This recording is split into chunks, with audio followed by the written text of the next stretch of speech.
ವಚನಾನಂದ ಸ್ವಾಮೀಜಿ ಪದಚ್ಯುತಿ ಮಠದ ಬಳಿ ಹೈಡ್ರಾಮಾ. ಹರಿಹರ ವೀರಶೈವ ಲಿಂಗಾಯತ ಪಂಚಮಸಾಲಿ ಪೀಠದ ಸ್ವಾಮೀಜಿಯಾಗಿದ್ದ ವಚನಾನಂದ ಸ್ವಾಮೀಜಿಯನ್ನೇ ಈಗ ಟ್ರಸ್ಟಿಗಳು ಪದಚ್ಯುತಿ ಮಾಡಿದ್ದಾರೆ. ಈ ಹಿನ್ನೆಲೆಯಲ್ಲಿ ಮಠದ ಬಳಿ ತೀವ್ರ ಆಕ್ರೋಶ ವ್ಯಕ್ತ ಆಗ್ತಾ ಇದೆ. 15 ಕೋಟಿ ದುರ್ಬಳಕೆಯ ಆರೋಪದಡಿ ಸ್ವಾಮೀಜಿಯನ್ನ ಈಗ ಪದಚ್ಯುತಿ ಮಾಡಲಾಗಿದೆ ಅಂತ ಹೇಳಲಾಗ್ತಾ ಇದೆ. ಆದರೆ ಸ್ವಾಮೀಜಿಯೇ ಈ 15 ಕೋಟಿ ದುರ್ಬಳಕೆಯ ಆರೋಪವನ್ನ ಟ್ರಸ್ಟಿಗಳ ಮೇಲೆ ಮಾಡ್ತಾ ಇದ್ದಾರೆ. ಈಗ ಟ್ರಸ್ಟಿಗಳು ಹೇಳ್ತಾ ಇದ್ದಾರೆ, ನಾವು 2 ಪೀಠದಲ್ಲೂ ಇರಬಾರ್ದು ಅಂತ ಹೇಳಿದ್ವಿ. ಒಂದು ಶ್ವಾಸಪೀಠ, ಹರಿಹರ ಪೀಠ. ಆ 2 ಪೀಠದಲ್ಲೂ ನೀವು ಸೇವೆ ಮಾಡೋದು ಬೇಡ, ಒಂದು ಪೀಠವನ್ನ ಆಯ್ಕೆ ಮಾಡ್ಕೊಳ್ಳಿ ಅಂತ ಹೇಳಿದ್ವಿ. ಅವರಿಗೆ ಸಮಯವನ್ನು ಕೂಡ ಕೊಟ್ಟಿದ್ವಿ. ಆದ್ರೆ ಅವರು ಆ ಸಮಯಾವಕಾಶವನ್ನ ಮುಂದೂಡ್ತಾನೆ ಬಂದ್ರು. ಈ ಹಿನ್ನೆಲೆಯಲ್ಲಿ ನಾವು ನಿರ್ಧಾರ ತೆಗೆದುಕೊಂಡಿದ್ದೀವಿ ಅಂತ ಸ್ವಾಮೀಜಿಯನ್ನ ಇದೀಗ ಮಠದ ಟ್ರಸ್ಟಿಗಳು ಇವತ್ತು ಸಭೆಯನ್ನ ಮಾಡಿ ನಿರ್ಣಯವನ್ನ ತೆಗೆದುಕೊಂಡು ಪದಚ್ಯುತಿ ಮಾಡಿದ್ದಾರೆ. ಹರಿಹರ ಪಂಚಮಸಾಲಿ ಪೀಠದಲ್ಲಿ ಟ್ರಸ್ಟಿ ಬಸವರಾಜ್ ತಿಂದೂರ ಮಾಹಿತಿ ಕೊಟ್ಟಿದ್ದಾರೆ. ಶ್ವಾಸಪೀಠ ಅಥವಾ ಹರಿಹರ ಪಂಚಮಸಾಲಿ ಪೀಠ ಈ 2ರಲ್ಲಿ ಒಂದು ಆಯ್ಕೆಗೆ ಕೇಳಿದ್ವಿ. ತದ್ವಿರುದ್ಧವಾಗಿ ನಡ್ಕೊಂಡ್ರು. ಕಾರಣ ಈ ಹಿನ್ನೆಲೆಯಲ್ಲಿ ಅವರನ್ನ ಪದಚ್ಯುತಿ ಮಾಡಿದ್ದೇವೆ ಅಂತ ಹೇಳ್ತಿದ್ದಾರೆ. ಇನ್ನು ಹರಿಹರ ಲಿಂಗಾಯತ ಪಂಚಮಸಾಲಿ ಪೀಠದಿಂದ ವಚನಾನಂದ ಶ್ರೀಗಳ ಪದಚ್ಯುತಿ ವಿಚಾರಕ್ಕೆ ಸಂಬಂಧಪಟ್ಟ ಹಾಗೆ ಟ್ರಸ್ಟ್ನ ವೈಯಕ್ತಿಕ ನಿರ್ಧಾರ ಅಲ್ಲ, ಇದು ಸಮಾಜದ ನಿರ್ಧಾರ. ಟ್ರಸ್ಟ್ಗಳ ಸಭೆ ಬಳಿಕ ಟ್ರಸ್ಟಿ GP ಪಾಟೀಲ್ ಹೇಳಿಕೆಯನ್ನ ಕೊಟ್ಟಿದ್ದಾರೆ. ಇವತ್ತು 15 ಜನ, ಈ ಒಂದು ಪೀಠದಲ್ಲಿ 15 ಜನ ಟ್ರಸ್ಟಿಗಳಿದ್ದಾರೆ. ಅದರಲ್ಲಿ ಸ್ವಾಮೀಜಿ ಕೂಡ ಒಬ್ಬ ಟ್ರಸ್ಟಿ. ಅದೇ ರೀತಿಯಾಗಿ ಉಳಿದಂತಹ 14 ಜನರಲ್ಲಿ 2 ಬಂದಿಲ್ಲ. 13 ಜನ ಟ್ರಸ್ಟಿಗಳು ಈ ನಿರ್ಧಾರವನ್ನ ತೆಗೆದುಕೊಂಡು ಇವತ್ತು ಸ್ವಾಮೀಜಿಯನ್ನೇ ಪದಚ್ಯುತಿಗೊಳಿಸಿದ್ದಾರೆ.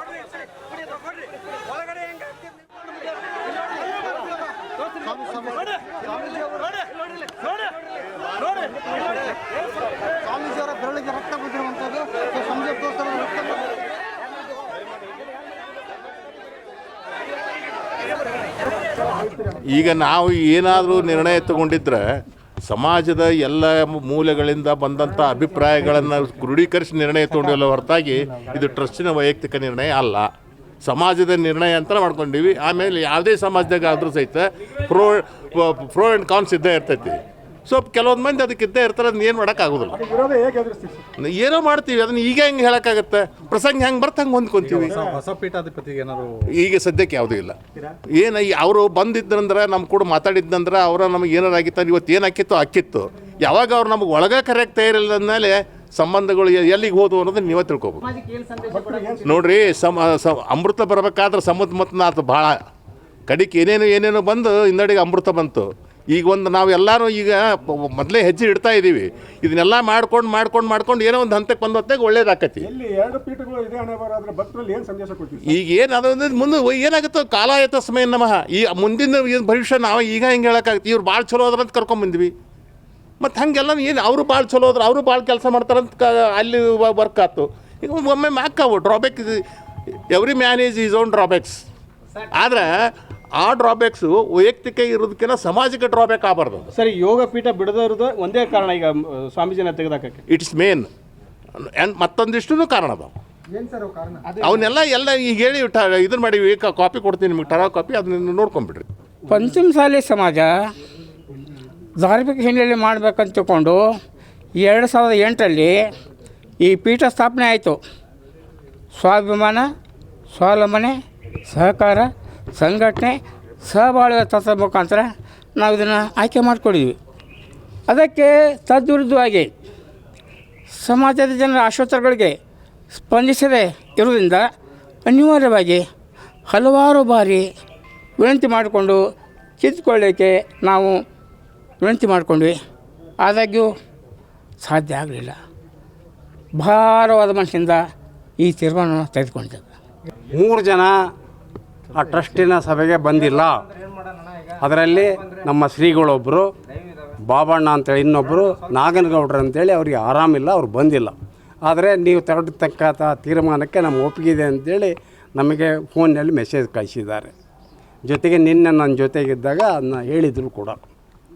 ಹಾಗಾಗಿ ಇವತ್ತಿನ ಸಭೆ 12 ಜನ ಟ್ರಸ್ಟಿಗಳು ಜೊತೆಗೆ 5 ಜನ ರಾಜ್ಯ ಸಮಿತಿಯ ಪದನಿಮಿತ್ತ ಪದಾಧಿಕಾರಿಗಳು, ಜೊತೆಗೆ ಗೌರವಾನ್ವಿತ ಸ್ಪೆಷಲ್ ಇನ್ವೈಟೀಸ್ ಅಂತೇಳಿ ನಾವು ಕರಿತೀವಿ, ಅವರು ಕೂಡ ಆ ಸಭೆಯಲ್ಲಿ ಹಾಜರಿದ್ದರು. ಆದರೆ ತೀರ್ಮಾನ 12 ಜನ ತಗೊಂಡು ಸರ್ವಾನುಮತದಿಂದ ಸ್ವಾಮಿಗಳ ಉಚ್ಚಾಟನೆಗೆ ಇವತ್ತು ತೀರ್ಮಾನ ಮಾಡಿದ್ದೇವೆ. ಇದೇ ವಿಚಾರಕ್ಕೆ ಸಂಬಂಧಪಟ್ಟ ಹಾಗೆ ಇನ್ನಷ್ಟು ಡೀಟೇಲ್ಸ್ ಕೊಡೋದಕ್ಕೆ ರಿಪೋರ್ಟರ್ ಸಂಜಯ್ ಫೋನ್ ಸಂಪರ್ಕದಲ್ಲಿ ಜಾಯ್ನ್ ಆಗಿದ್ದಾರೆ. ಸಂಜಯ್, ಒಂದ್ ಕಡೆ ಶ್ರೀಗಳ ಪದಚ್ಯುತಿ ಆಗಿದೆ, ಮತ್ತೊಂದು ಕಡೆ ಶ್ರೀಗಳೇ ಟ್ರಸ್ಟಿಗಳ ವಿರುದ್ಧ 15 ಕೋಟಿ ಹಣವನ್ನು ದುರ್ಬಳಕೆ ಮಾಡಿಕೊಂಡಿರುವ ಆರೋಪ ಮಾಡ್ತಿದ್ದಾರೆ. ಸೊ ಅದರ ಬಗ್ಗೆ ಇನ್ನಷ್ಟು ಮಾಹಿತಿಯನ್ನ ಪಡ್ಕೊಳ್ತೀನಿ. ಅದಕ್ಕಿಂತ ಮುಂಚೆ ಈಗಾಗಲೇ ಸ್ವಾಮೀಜಿಗಳು ಹೇಳ್ತಾ ಇದ್ದಾರೆ, ಅಂದ್ರೆ ಮಠದಿಂದ ಇದೀಗ ಪದಚ್ಯುತಿಗೊಳಿಸಿದ್ರಲ್ಲ ಟ್ರಸ್ಟಿಗಳು ತೆಗೆದುಕೊಂಡ ನಿರ್ಧಾರ, ಇದರ ಬಗ್ಗೆ ನನಗೆ ಯಾವುದೇ ನೋಟಿಸ್ ಬಂದಿಲ್ಲ, ನೋಟಿಸ್ ಕೊಟ್ಟಿಲ್ಲ. ಯಾರೋ 12 ಜನ ಹೇಳಿದ್ರೆ ಏನೂ ಆಗಲ್ಲ ಅಂತ ಹೇಳಿ ಟ್ರಸ್ಟಿಗಳ ವಿರುದ್ಧ ವಚನಾನಂದ ಶ್ರೀ ಕೆಂಡಾಮಂಡಲರಾಗಿದ್ದಾರೆ. 9 ವರ್ಷಗಳಿಂದ ಇವರೇ ಟ್ರಸ್ಟಿಗಳಾಗಿ ಮುಂದುವರಿತಿದ್ದಾರೆ. ಇದು ಕೂಡ ಟ್ರಸ್ಟಿನ ಏನು ನೀತಿ ನಿಯಮಗಳು ಇದೆಯಲ್ಲ ಅದನ್ನು ಉಲ್ಲಂಘನೆ ಮಾಡಿದ್ದಾರೆ. ಇವರು ರೂಲ್ಸ್ ಫಾಲೋ ಮಾಡಿಲ್ಲ. ಟ್ರಸ್ಟಿಗಳು ತಮ್ಮ ಮತ್ತು ಸಂಬಂಧಿಕರ ಹೆಸರಲ್ಲಿ ಆಸ್ತಿಯನ್ನ ಮಾಡಿಕೊಂಡಿದ್ದಾರೆ.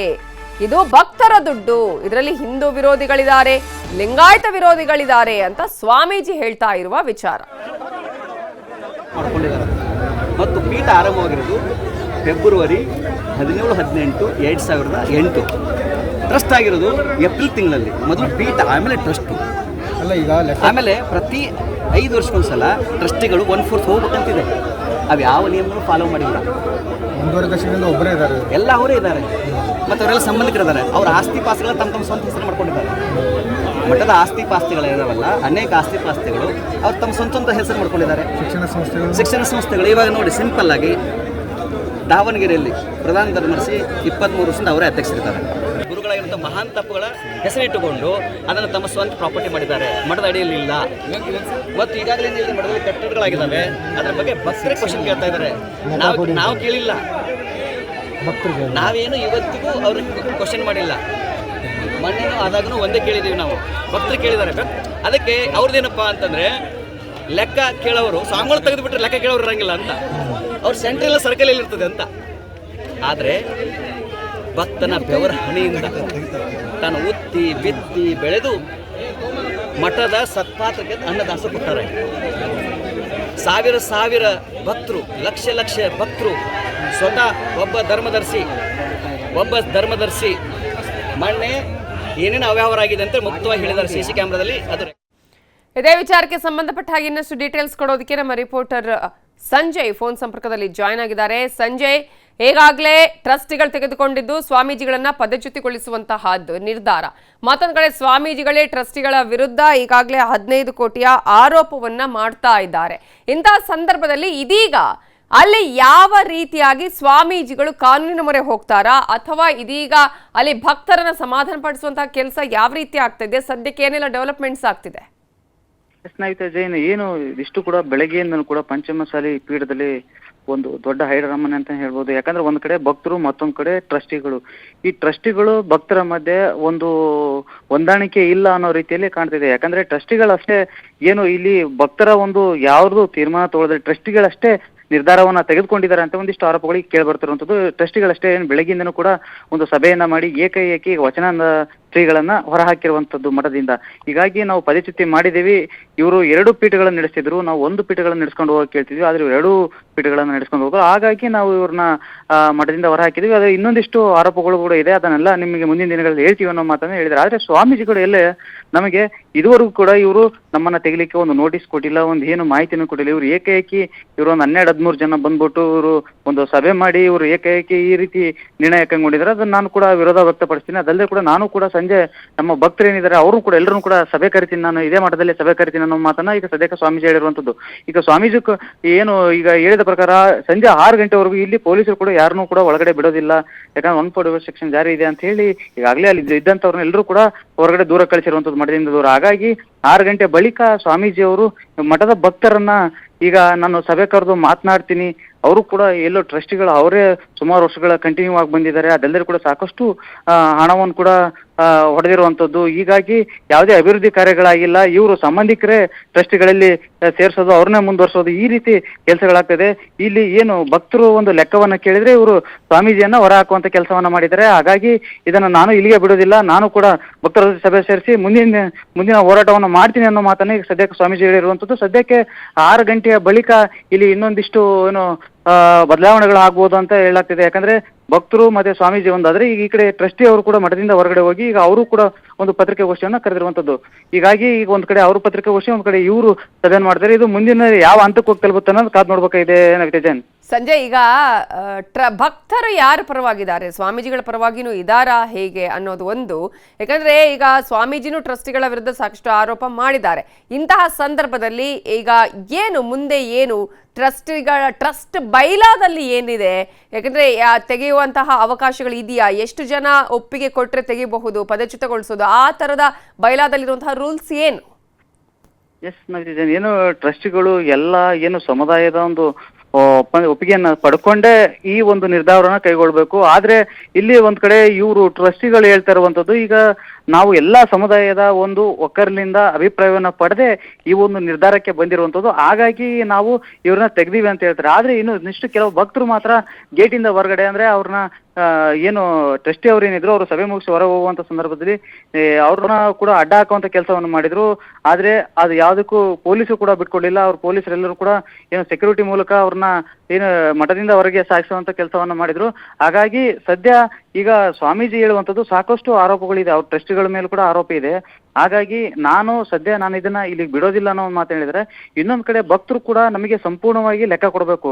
ಲೆಕ್ಕ ಕೊಟ್ಟ ನಂತರ ಮುಂದಿನ ತೀರ್ಮಾನವನ್ನು ಕೈಗೊಳ್ಬೇಕು. ಇವರು ಏಕಾಏಕಿ ಇವರೇ ನಿರ್ಧಾರ ತಗೊಂಡು ಸ್ವಾಮೀಜಿಯನ್ನ ತೆಗಿಲಿಕ್ಕೆ ಇವ್ರು ಯಾರು ಅಂತ ಹೇಳಿ ಟ್ರಸ್ಟಿ ಬಿಟ್ಟು ಹೊರಗಡೆ ಈಗ ಭಕ್ತರು ಒಂದು ಆರೋಪ ಮಾಡ್ತಿರುವಂಥದ್ದು. ಅದರಲ್ಲಿ ಕೂಡ ಭಕ್ತರು ಕೂಡ ಈಗ ಸಾಕಷ್ಟು ಕಾತರದಿಂದ ಕಾಯ್ತಾರೆ. 6 ಗಂಟೆ ಬಳಿಕ ಸಭೆ ಸೇರಿದ ಬಳಿಕ ಮುಂದಿನ ನಿರ್ಣಯ ಏನಾಗುತ್ತೆ, ಭಕ್ತರು ಮತ್ತೆ ಏನು ಈ ಸ್ವಾಮೀಜಿ ನಡುವೆ ಏನು ಸಭೆ ಆದ ಬಳಿಕ ಏನಾಗುತ್ತೆ ಅನ್ನೋದು ಸಂಪೂರ್ಣ ಮಾಹಿತಿ ಸಿಗಲಿದೆ ನವಿತಾ ಜೈನ್. ಸಂಜಯ್, ಈಗ ನೋಟಿಸ್ ಕೊಟ್ಟಿಲ್ಲ ಅಂತ ಸ್ವಾಮೀಜಿ ಹೇಳ್ತಿದ್ದಾರೆ. ಅಂದ್ರೆ ಇವತ್ತಿನ ಮೀಟಿಂಗ್ಗ ಅಥವಾ ಈ ರೀತಿಯಾಗಿ ನಿರ್ಧಾರ ತೆಗೆದುಕೊಳ್ತೀವಿ ಅನ್ನೋದರ ವಿಚಾರದಲ್ಲ. ಈಗ ಟ್ರಸ್ಟಿಗಳು ಹೇಳ್ತಾ ಇದ್ದಾರೆ ಮಾರ್ಚ್ 24ನೇ ತಾರೀಕಿಗೆ ಅವರು ಹೇಳಬೇಕಾಗಿತ್ತು ಅವರ ನಿರ್ಧಾರ. ಪ್ರತಿ ಬಾರಿ ಕೂಡ ನಾವು ಸಭೆಯನ್ನ ಮಾಡಿದಂತಹ ಸಂದರ್ಭದಲ್ಲೂ ಕೂಡ ಹೇಳ್ತಾನೆ ಬಂದ್ರು, ಪೋಸ್ಟ್ಪೋನ್ ಮಾಡ್ತಾನೆ ಬಂದಿದ್ದಾರೆ ಅಂತ ಹೇಳಿ. ಸ್ವಾಮೀಜಿ ಹೇಳ್ತಾರೆ ನನಗೆ ನೋಟಿಸೇ ಕೊಟ್ಟಿಲ್ಲ ಅಂತ ಹೇಳಿ. ಅಂದ್ರೆ ಪ್ರತಿ ಬಾರಿ ಕೂಡ ಈ ಕಳೆದ 1 ತಿಂಗಳಿನಿಂದ ಜೈನ್ ಇದು ಗೊಂದಲ ನಡೀತಾನೆ ಇದೆ ಮಠದಲ್ಲಿ. ಆಗ ಮಠದಲ್ಲಿ ಯಾವುದೇ ಸಭೆ ಸಮಾರಂಭಗಳು ಆದ್ರೂ ಕೂಡ ಸ್ವಾಮೀಜಿ ಮಾತ್ರ ಮಠದಲ್ಲಿ ಇದ್ರೂ ಕೂಡ ಹೊರಗಡೆ ಎಲ್ಲೂ ಕಾಣಿಸ್ಕೊಂತಿರ್ಲಿಲ್ಲ. ಅದರಲ್ಲೂ ಕೂಡ ಸಭೆಯಲ್ಲಿ ಕೂಡ ಯಾವುದೇ ಸಭೆಯಲ್ಲಿ ಕೂಡ ಭಾಗಿಯಾಗ್ತಿರಲಿಲ್ಲ. ಇಲ್ಲಿ ಏನು ಟ್ರಸ್ಟಿಗಳು ಒಂದು ಟೈಮು ಇವರು ಟ್ರಸ್ಟಿಗಳಷ್ಟೇ ಬಂದು ಸಭೆಯನ್ನು ಮಾಡ್ತಿದ್ರು. ಅದಾದ ಬಳಿಕ ಏನು ಟ್ರಸ್ಟಿಗಳ ಆಪೋಸಿಟ್ ಇದ್ದಂಥವ್ರು ಭಕ್ತರು ಬಂದಂಥ ಸಂದರ್ಭದಲ್ಲಿ ಇವರು ಸರಿಯಾಗಿ ವರ್ತನೆ ಮಾಡ್ತಾ ಇರಲಿಲ್ಲ. ಹಾಗಾಗಿ ಮಾತಿಗೆ ಮಾತು ಬೆಳೆದು ಗೊಂದಲಗಳಾಗಿ ಅಲ್ಲಲ್ಲಿಗೆ ಅರ್ಧಕ್ಕೆ ನಿಂತ್ಕೊಂಡು ಹೋಗ್ತಾ ಇತ್ತು. ಹಾಗಾಗಿ ಇಷ್ಟು ಗೊಂದಲಗಳು ಸೇರಿ ಇವತ್ತು ಒಂದು ಅಂತಿಮ ನಿರ್ಣಯಕ್ಕೆ ಬಂದಿರೋದು. ಎಲ್ಲೋ ಒಂದ್ ಕಡೆ ಭಕ್ತರನ್ನು ಕರೆದಲ್ಲೇ ಇವತ್ತು ಏನು ಟ್ರಸ್ಟಿಗಳೇನಿದ್ರು 15 ಜನ ಬಂದಿದ್ರು. 15 ಜನರಲ್ಲಿ ಅದರಲ್ಲಿ ಇಬ್ಬರು ಅಂದ್ರೆ ಇವರ ಟ್ರಸ್ಟಿಗಳ ವಿರೋಧನ ವ್ಯಕ್ತಪಡಿಸಿದ್ರು. ಸ್ವಾಮೀಜಿ ಉಚ್ಚಾಟನೆ ಮಾಡ್ಲಿಕ್ಕಾಗ್ಲಿ, ಸ್ವಾಮೀಜಿ ತೆಗೆದುಕೊಳ್ಳಲಿಕ್ಕೆ ಇಬ್ಬರು ಅದರಲ್ಲಿ ಏನು ಒಂದಿಷ್ಟು ವಿರೋಧ ಮಾಡಿದ್ರು. ಹಾಗಾಗಿ ಅವರು ಆ ಮೀಟಿಂಗ್ ಇಂದ ಅರ್ಧಕ್ಕೆ ಎದ್ದು ಹೊರಗೆ ಬಂದಿದ್ದಾರೆ. ಇನ್ನುಳಿದಂತೆ ಏನು 13 ಜನ ಟ್ರಸ್ಟಿಗಳೇನಿದ್ರು ಅವರು ಏನು ಈ ಒಂದು ನಿರ್ಣಯವನ್ನು ತಗೊಂಡು ನಾವು ಈಗ ಸ್ವಾಮೀಜಿಗಳನ್ನ ಉಚ್ಚಾಟನೆ ಮಾಡಿದೀವಿ ಅಂತ ಹೇಳಿದರೆ, ಹಾಗಾಗಿ ಈಗ ಬಿಟ್ಟು ಹೋಗೋದು ಅಥವಾ ನಾವಾಗಿ ಕಳಿಸೋದು ಅನ್ನೋದನ್ನ ಈಗ ಅವರು ಹೇಳ್ತಾ ಇರುವಂತದ್ದು. ಅಂದ್ರೆ ನಾವು ಈಗ ಸದ್ಯಕ್ಕೆ ಎಲ್ಲರೂ ಒಂದು ನಿರ್ಣಯ ತಗೊಂಡಿವಿ, ಅಷ್ಟೊಳಗಡೆ ಅವ್ರು ಹೋದ್ರೆ ಸರಿ. ಯಾಕಂದ್ರೆ ಇದೇ ಸ್ವಾಮೀಜಿ ಬೇಕು ಅಂತೇಳಿ ಏನಿದಾರಲ್ಲ ಟ್ರಸ್ಟ್ನವರು, ಇದೇ ಟ್ರಸ್ಟ್ನವರು ಅವ್ರನ್ನ 2018ರಲ್ಲಿ ಕರ್ಕೊಂಡ್ಬಂದು ಕೂರಿಸಿದ್ದು. ಆದ್ರೆ ಈಗ ಇವರೇ ಈಗ ತೆಗಿತಾ ಇದಾರೆ. ಅಂದ್ರೆ ಇವರು ಯಾವ ಒಂದು ಮಾನದಂಡ ಮಾಡಿದ್ದಾರೆ ಏನು ಅಂತ ಈಗ ಭಕ್ತರು ಕೇಳ್ತಿರುವಂತದ್ದು. ಹಾಗಾಗಿ ಏನು ಈ ಸ್ವಾಮೀಜಿ ಮತ್ತೆ ಈ ಟ್ರಸ್ಟ್ಗೂ ಯಾವುದೇ ರೀತಿ ಸಂಬಂಧ ಇಲ್ಲ. ಯಾಕಂದ್ರೆ ಇಲ್ಲಿ ಏನು ಸ್ವಾಮೀಜಿ ಯಾವುದೇ ರೀತಿಯ ಚೆಕ್ಕಿಗಾಗಿರ್ಲಿ, ಯಾವುದೇ ರೀತಿಯ ಆಡಳಿತಾತ್ಮಕ ಇದಕ್ಕೆ ಸಹಿಗಾಗ್ಲಿ ಯಾವುದು ಕೂಡ ಒಳಪಡಿಲ್ಲ. ಬಟ್ ಸ್ವಾಮೀಜಿ ಪೀಠಕ್ಕೆ ಮಾತ್ರ ಸ್ವಾಮೀಜಿ ಆಗಿದ್ರು, ಆಡಳಿತಾರೂಢದಲ್ಲಿ ಯಾವುದಕ್ಕೆ ಇವ್ರನ್ನ ಬಳಸ್ಕೊಂಡಿರಲಿಲ್ಲ, ಯಾವುದೇ ಸಹಿ ಯಾವುದೂ ಇರಲಿಲ್ಲ. ಹಾಗಾಗಿ ಎಲ್ಲ ನಿರ್ಣಯವನ್ನು ಟ್ರಸ್ಟಿಗಳೇ ಮಾಡ್ತಿದ್ರು. ಹಾಗಾಗಿ ಟ್ರಸ್ಟಿಗಳು ಇದಷ್ಟು ಸಾಕಷ್ಟು. ಓಕೆ, ಥ್ಯಾಂಕ್ ಯು ಸಂಜಯ್ ಡೀಟೇಲ್ಸ್ಗೆ. ನಮ್ಮ ಜೊತೆ ಇದೀಗ ಮಠದ ಟ್ರಸ್ಟಿ ಆಗಿರುವಂತಹ ಬಾವಿ ಬೆಟ್ಟಪ್ಪ ಅವರು ಫೋನ್ ಸಂಪರ್ಕದಲ್ಲಿ ಜಾಯ್ನ್ ಆಗಿದ್ದಾರೆ. ಬಾವಿ ಬೆಟ್ಟಪ್ಪ ಅವರೇ, ಆಗಲೇ ಮಾತಾಡುವಾಗ ಹೇಳಿದ್ರಿ 12 ಜನ ನಾವು ನಿರ್ಧಾರವನ್ನ ತೆಗೆದುಕೊಂಡಿದ್ದೀವಿ ಅನ್ನುವಂತಹ ವಿಚಾರವನ್ನ. ಆದ್ರೆ ಈಗ ಸ್ವಾಮೀಜಿ ಹೇಳ್ತಾ ಇದ್ದಾರೆ ಅವ್ರು ಹೇಗೆ ಈ ರೀತಿಯಾಗಿ ಮಾಡೋದಕ್ಕೆ ಸಾಧ್ಯ ಇದೆ? ನಾನು ಕೂಡ ಅದರಲ್ಲಿ ಒಂದು ಟ್ರಸ್ಟಿ, ಜೊತೆಗೆ ಭಕ್ತರಿದ್ದಾರೆ, ಇದರಲ್ಲಿ ಭಕ್ತರ ನಿರ್ಧಾರ ಕೂಡ ಇಲ್ಲಿ ಕೇಳಬೇಕಾಗತ್ತೆ. ಹಾಗೆ ಈಗ ಅವ್ರು ತೀರ್ಮಾನ ತೆಗೆದುಕೊಳ್ಳೋಕೆ ಆಗೋದಿಲ್ಲ ಅನ್ನುವಂತಹ ವಿಚಾರವನ್ನ ಹೇಳ್ತಾ ಇದ್ದಾರೆ. ನನಗೆ ನೋಟಿಸ್ ಅನ್ನ ಕೂಡ ಕೊಡದೆ ಈ ರೀತಿಯಾಗಿ ಮಾಡಿದ್ದಾರೆ ಅಂತ. ನೋಟಿಸು ಎಲ್ಲರಿಗೂ ಕೊಟ್ಟಿದ್ದಾರೆ 15 ಜನಕ್ಕೆ. ಅವ್ರೇನು ಇನ್ನೊಬ್ರು ಬಾಬಣ್ಣ ಅಂತ ಹೇಳಿದ್ದಾರೆ, ಅವ್ರು ನೋಟಿಸ್ ಕೊಟ್ಟಿರೋದ್ರಿಂದ ಬಂದಿದ್ರು ಅವರಲ್ಲಿ. ಆದ್ರೆ ಅವ್ರ ಮೀಟಿಂಗ್ಗೆ ಅಟೆಂಡ್ ಆಗಿರುವಂತ ರೆಸಲ್ಯೂಷನ್ ಬುಕ್ಗೆ ಸೈನ್ ಮಾಡಲಿಲ್ಲ. ಹಾಗಾಗಿ ನಾವು ಅವ್ರಿಗೆ ಅಟೆಂಡ್ ಆಗಿಲ್ಲ ಅಂತ ಹೇಳಿದ್ವಿ. ನೋಟಿಸ್ ಕೊಟ್ಟಿಲ್ಲ ಅನ್ನೋ ಮಾತು ಸುಳ್ಳು. ಎಲ್ಲರಿಗೂ ನೋಟಿಸ್ ಕೊಟ್ಟಿದ್ವಿ. ನೋಟಿಸ್ ಅನ್ನ ಕೊಟ್ಟಿದ್ದೀರಿ? ಹೌದು. ಇವತ್ತು ಸಭೆಯಲ್ಲಿ ಅಂದ್ರೆ ಸ್ವಾಮೀಜಿ ಪಾಲ್ಗೊಂಡಿದ್ರಾ? ಸ್ವಾಮೀಜಿ ಇದ್ರಾ? ಅವ್ರಿಗಾಗಿನ ನಾವು 1 ಗಂಟೆ ವೇಟ್ ಮಾಡಿದ್ವಿ. ಹನ್ನೊಂದು ಗಂಟೆಗೆ ನಾವೆಲ್ಲರೂ ಹೋಗಿ 11:30 ಎಲ್ಲರೂ ಕುಂತ್ಕೊಂಡಿದ್ವಿ. 1 ತಾಸು 12:30 ತನಕ ಅವ್ರು ಬರ್ತಾರೆ ಮೀಟಿಂಗ್ ಅಂತೇಳಿ ಅವ್ರ ಸಲುವಾಗಿ ವೇಟ್ ಮಾಡಿದ್ವಿ. ಆದರೆ ಅವ್ರು ಬರಲೇ ಇಲ್ಲ. ಅವತ್ತು ಮಾರ್ಚ್ 10ಕ್ಕೆ ತೀರ್ಮಾನ ಆಗಿದ್ದಂಥದ್ದು. ಅವರೇನೆ 24 ತನಕ ಟೈಮ್ ಕೇಳಿದ್ರು. ನಾನು ಒಂದೇ ವಾರ ಗಡುವು ಅಂತ ಹೇಳಿದೆ. ಇಲ್ಲ ಹಬ್ಬ ಬರ್ತತೆ, ಹಾಗೆ 24 ನಾವು 25 ಮಾಡೋ ಅಂದ್ರೆ ನಮ್ಮರು ಯಾರೋ ಇಲ್ಲ 24ಕ್ಕೆ ಮಾಡಿಬಿಡನ್ರಿ ಅಂತ ಸ್ವಾಮಿಗಳೇ ಸ್ವತಃ ಡೇಟ್ ಕೊಟ್ಟದ್ದು. ಆಗತ್ತಾ ಈಗ ಸಂಜೆ ಏನಾದ್ರು ಮೀಟಿಂಗ್ಗಳು ಇದೆಯಾ ಈ ವಿಚಾರದಲ್ಲಿ? ಮೀಟಿಂಗ್ ಮತ್ತೆ ಯಾಕಮ್ಮ? ಈಗ ಯಾಕಂದ್ರೆ ಸ್ವಾಮೀಜಿ ಈಗ ಶ್ರೀ ವಚನಾನಂದ ಶ್ರೀಗಳು ಹೇಳ್ತಾ ಇದ್ರು, ಇಲ್ಲ ಸಂಜೆ ಭಕ್ತರ ಜೊತೆನೂ ಒಂದು ಮೀಟಿಂಗ್ ಆಗುತ್ತೆ, ಅವ್ರು ಹಂಗ್ ಮಾಡಕ್ ಬರೋದಿಲ್ಲ ಅಂತ ಹೇಳ್ತಾ ಇದ್ರು. ಹಾಗಾಗಿ ನಿಮ್ದು ಏನಾದ್ರು ಮೀಟಿಂಗ್ ಇದೆಯಾ ಅಂತ ಕೇಳಿದೆ. ನಮ್ದು ಯಾವ್ದು ಮೀಟಿಂಗ್ ಇಲ್ಲ. ನಮ್ಮ ಮೀಟಿಂಗ್ ಕೊನೆ ಆಯ್ತು. ಅವರು ಏನಾದರೂ ಸಮಾಜ ಬಗ್ಗೆ ಕಳಕಳಿ ಇದ್ದರು ಅಥವಾ ಮಠವನ್ನ ಉದ್ಧಾರ ಮಾಡ್ಬೇಕನ್ನುವಂತ ದೇಹ ಉದ್ದೇಶ ಹೊಂದಿದ್ರೆ ಇವತ್ತು ಸಭೆ ಬಂದು ಸಭೆ ಕೇಳ್ಬಹುದಾಗಿತ್ತು. ಇಲ್ಲ ನಾನು ಹೊಂದ್ಕೊಂಡು ಹೋಗ್ತೀನಿ, ನಮಗೆ ಇನ್ನೂ ಕಾಲಾವಕಾಶ ಕೊಡ್ರಿ ಅಂತ ಕೇಳ್ಬಹುದಾಗಿತ್ತು. ನಾವ್ ಇವತ್ತು ಕೂಡ ಅದಕ್ಕೆ ಕಾದ್ವಿ. ಇಲ್ಲಿ ತನಕ ನಾವು ಯಾವತ್ತೂ ಅವ್ರನ್ನ ಉಚ್ಚಾಟನೆ ಮಾಡ್ತು ಅಂತ ಹೊರಡು ಹೇಳಿರ್ಲಿಲ್ಲ. ಆದ್ರೆ ಇವತ್ತು ಅವ್ರು ಬರೋದಕ್ಕೆ ಅವ್ರ ಧೋರಣೆ ನೋಡಿ ಅಲ್ಲೇ ಮಠದಲ್ಲಿ ಇದ್ದಾರೆ, ಕದ ಹಾಕೊಂಡು ಕುಂತ್ಕೊಂತಾರೆ, ಭಕ್ತರಿಗೆ ದರ್ಶನ ಕೊಡ್ತಾರ ಇವರು ಸ್ವಾಮಿಗಳು ಇವರು. ಆಮೇಲೆ ಇನ್ನೊಂದು ನಿಮಗೆ ಹೇಳಲೇಬೇಕಾಗಿತ್ತು. ಈಗ ಪ್ರೆಸ್ಸಿನ ಮೂಲಕ ಇದನ್ನ ಹೇಳ್ಬೇಕು. ಸ್ವಾಮಿ ಆದಂತವ್ರು ಯಾರಿಗೂ ಬಿರುನುಡಿ ನುಡಿಬಾರದು. ಆದ್ರೆ ಆ ಮನುಷ್ಯ ನಾನು ಫೌಂಡರ್ ಟ್ರಸ್ಟಿ, ಈ ಸ್ವಾಮಿನ ಕರ್ಕೊಂಬಂದು ಪೀಠಾರೋಹಣ ಮಾಡಿರುವಂತ ವ್ಯಕ್ತಿ ನಾನು. ನನ್ನನ್ನೇ ಕಾಲ್ ಮನೆ ತೆಗೆ ಹೊಡಿತೀನಿ ಅಂತ ಮಾತಾಡಿದಂತ ಮನುಷ್ಯ ಆತ. ಆದ್ರೂ ನಾವು ನಮ್ಮ ಸ್ವಾಮಿಗಳು ಅಂತೇಳಿ ಇಲ್ಲಿ ತನಕ ಸಹಿಸ್ಕೊಂಡ್ ಬಂದ್ವಿ.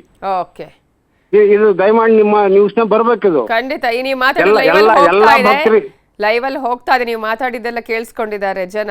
ನೋಡೋಣ, ಈಗ ಸಂಜೆ ಅವರು ಕೂಡ ಮೀಟಿಂಗ್ ಮಾಡ್ತೀವಿ ಅಂತ ಹೇಳಿದ್ದಾರೆ. ಏನು ಆಗುತ್ತೆ. ಥ್ಯಾಂಕ್ ಯು ಸೋ ಮಚ್ ಬಾವಿ ಬೆಟ್ಟಪುರ ನ್ಯೂಸ್ 18 ಜೊತೆ ಮಾತನಾಡಿದ್ದಕ್ಕಾಗಿ.